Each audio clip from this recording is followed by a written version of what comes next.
माता सीता का हरण होने के बाद भगवान राम को लंका तक पहुंचने के लिए उनकी वानर सेना जंगल को लंका से जोड़ने के लिए समुद्र के ऊपर पुल बनाने के काम में लग जाती है। पुल बनाने के लिए पत्थर पर भगवान श्री राम का नाम लिखकर पूरी सेना समुद्र में पत्थर डालती है।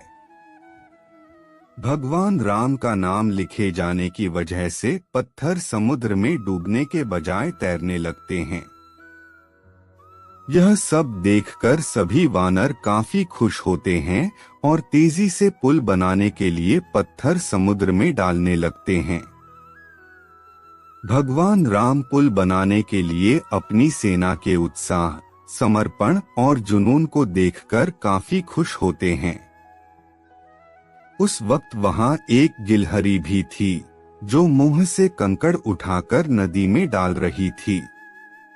उसे ऐसा बार बार करते हुए एक वानर देख रहा था। कुछ देर बाद वानर गिलहरी को देखकर मजाक बनाता है। वानर कहता है, हे गिलहरी, तुम इतनी छोटी सी हो, समुद्र से दूर रहो। कहीं ऐसा न हो कि तुम इन्हीं पत्थरों के नीचे दब जाओ। यह सुनकर दूसरे वानर भी गिलहरी का मजाक बनाने लगते हैं। गिलहरी यह सब सुनकर बहुत दुखी हो जाती है।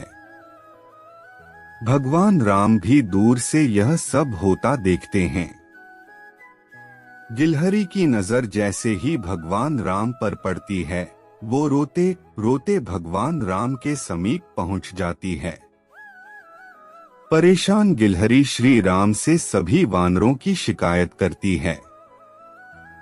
तब भगवान राम खड़े होते हैं और वानर सेना को दिखाते हैं कि गिलहरी ने जिन कंकड़ों व छोटे पत्थरों को फेंका था, वो कैसे बड़े पत्थरों को एक दूसरे से जोड़ने का काम कर रहे हैं।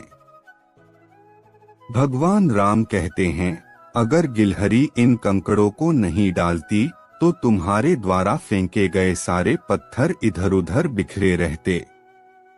ये गिलहरी के द्वारा फेंके गए पत्थर ही हैं जो इन्हें आपस में जोड़े हुए हैं। पुल बनाने के लिए गिलहरी का योगदान भी वानर सेना के सदस्यों जैसा ही अमूल्य है। गिलहरी को अपने हाथों से उठाते हैं। फिर गिलहरी के कार्य की सराहना करते हुए श्री राम उसकी पीठ पर बड़े ही प्यार से हाथ फेरने लगते हैं।